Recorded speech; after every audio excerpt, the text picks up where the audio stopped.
O que renasce, pois, no século XVI são as artes e as letras clássicas. Na visão, na mentalidade desse tempo, e não só do século XVI, mas dos 3 séculos seguintes, teria havido 2 épocas de brilho: a Antiguidade e o Renascimento dos tempos clássicos, e entre eles uma Idade Média, período intermediário, bloco uniforme, século grosseiro, tempos obscuros.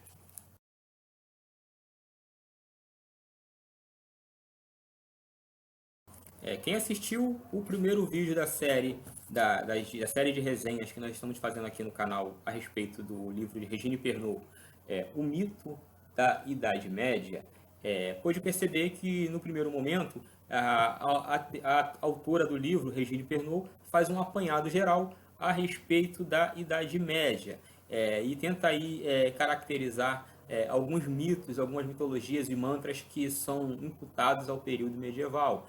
Então ela vai tratar também de experiências próprias, de algumas coisas pitorescas que aconteceu com ela enquanto ela exercia a profissão de arquivista e bibliotecária em Paris.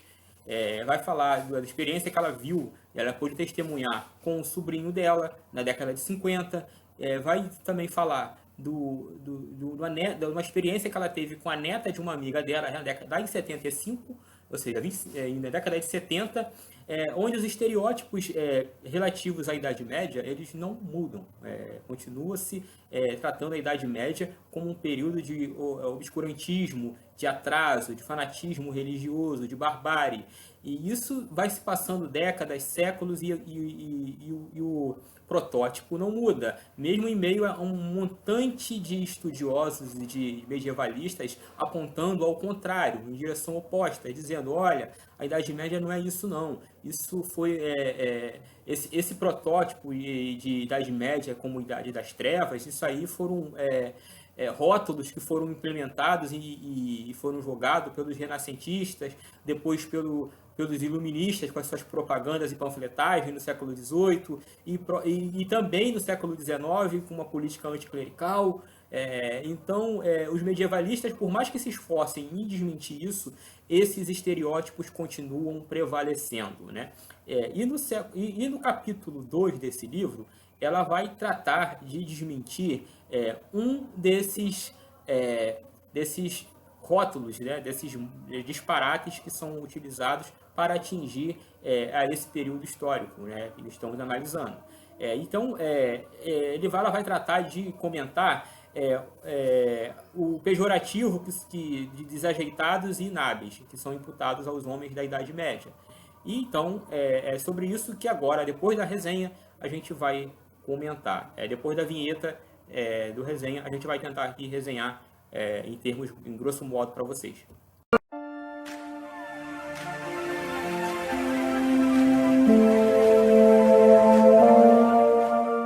Então, pessoal, como esse capítulo 2 é um pouco prolongado, estendido, eu achei por bem fazer a resenha temática dele em 2 partes a princípio, até porque o pessoal não costuma ter paciência para assistir vídeos com mais de 10, 15 minutos no YouTube. Então, dependendo da situação, a gente vai partilhar até em 3 partes, vai dividir em 3 partes essa resenha temática do capítulo 2, que já começa com Regine Pernod falando, dando características do período renascentista. Ela diz que uma dessas características, e a principal, seria a descoberta de elementos que marcam a antiguidade. Então, tudo no mundo das artes, das ciências, das leis, da natureza e da religião se voltaria para filósofos e autores greco-romanos, símbolos dessa antiguidade. E aí ela mesma se pergunta, mas na Idade Média, esses autores greco-romanos já não eram lidos e conhecidos? Já não existiam crônicas a respeito de Cícero, Virgílio, Boécio, Ovídio, Platão e Aristóteles nessa Idade Média? Então, a partir desse momento, ela começa a citar exemplos. Ela exemplifica citando A Arte de Amar, de Ovídio, que foi uma obra muito conhecida na Idade Média, no século XI. E também ela menciona a filosofia aristotélica, que influenciou o cristianismo. O próprio Santo Tomás bebeu muito dessas fontes de Aristóteles, e que, no caso, ela é a base, né, é um dos pilares de sustentação da própria escolástica.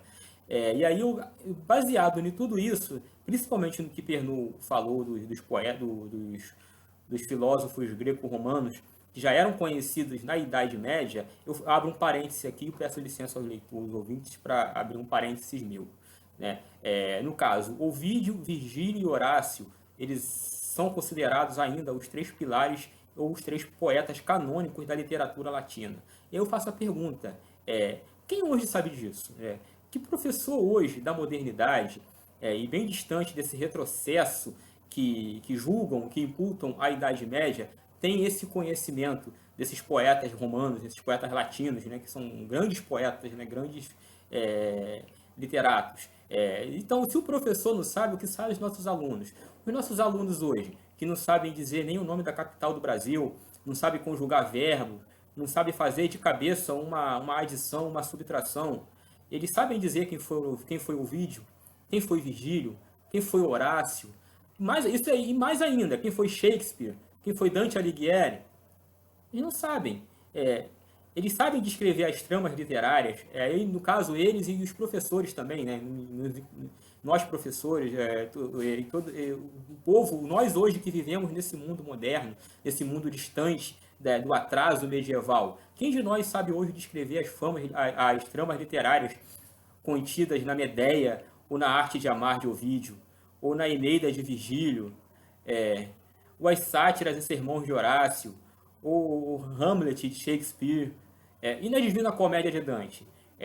Na Idade Média, essa época de retrocesso, entre aspas, e atraso, os alunos sabiam esses trechos de cabeça, eles sabiam de cor. E mesmo o povo, esse povo mais simples, do século XII, XI, XII, XIII, eles tinham contato, um pouco de afinidade com essas obras, graças aos trovadores que iam de cidade em cidade, cantando os seus versos, as suas prosas, e essas prosas estavam repletas de citações dessas obras.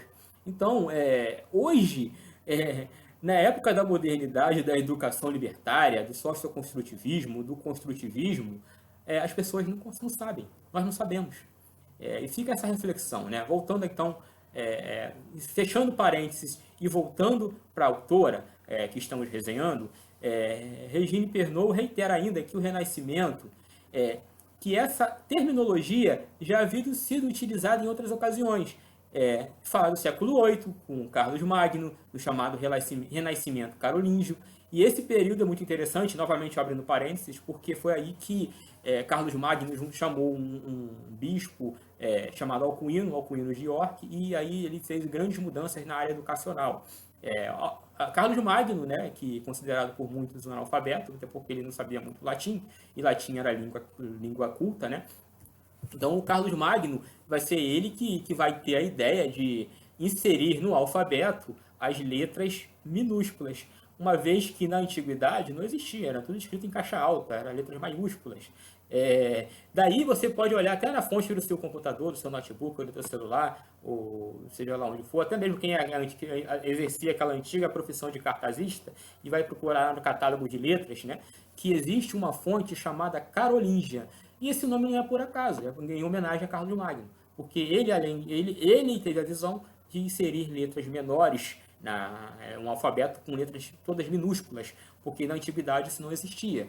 Também nesse período de Carlos Magno, ele que dá a ideia, né, com Alcuino, o monge Alcuino de York, de separar as palavras, porque na época, na antiguidade, eles escreviam tudo junto, não havia separação de palavras e pontuação, essas coisas. Então, para o historiador analisar um documento da antiguidade era um inferno, literalmente. Porque tinha que ter muita experiência para poder fazer essa tradução e essas análises. Então, Pernoud, ela menciona esse renascimento justamente porque está se saindo de um período de queda do Império Romano por causa de invasão bárbara. Depois há uma segunda onda de invasões bárbaras aí, até no final do século VIII, Carlos Magno no século IX. E depois ela cita um outro exemplo, que é o Renascimento do século XIII. Esse aí provavelmente deve ser o mais conhecido, né, porque foi o surgimento das universidades e foi durante o feudalismo, o declínio do feudalismo e o acesso dos burgos, ou seja, as grandes cidades que vão se formando, as feiras de Champagne e outras cidades no norte da Europa, na região da Bélgica e a França.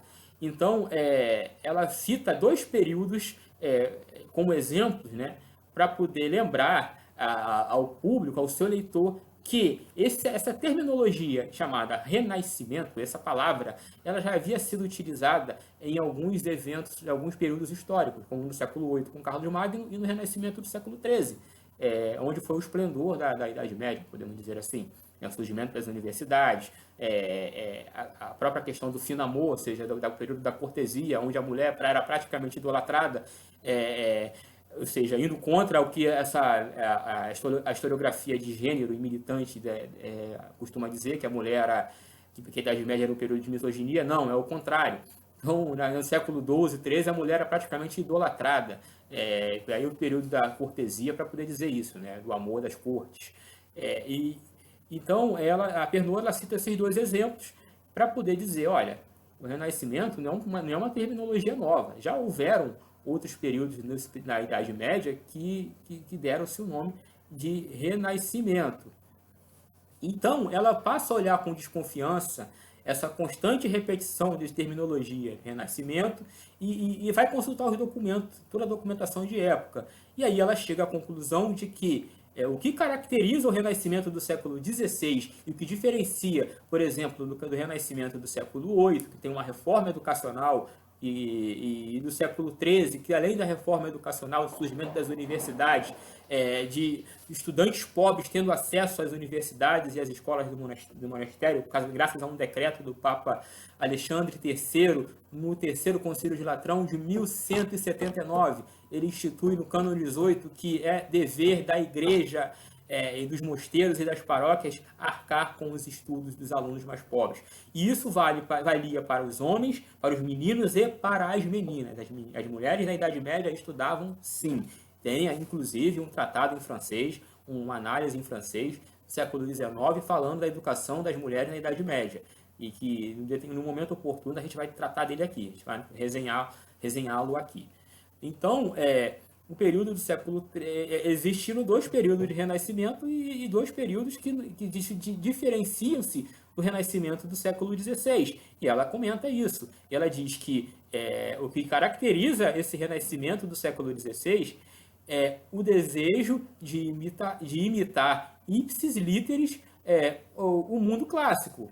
Então ela vai rechaçar, inclusive, essa ideia de redescoberta dos autores antigos, como se houvesse um hiato entre a Antiguidade e o Renascimento.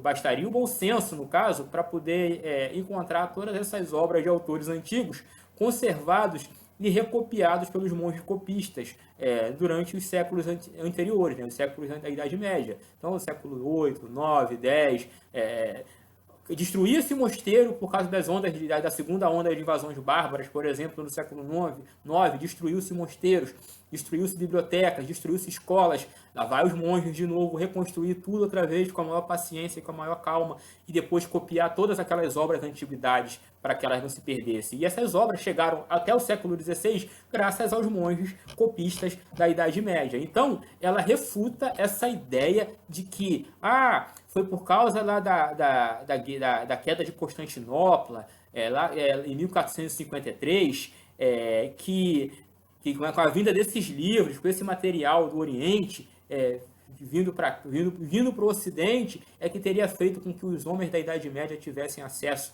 às obras latinas, às obras gregas, às obras da Antiguidade.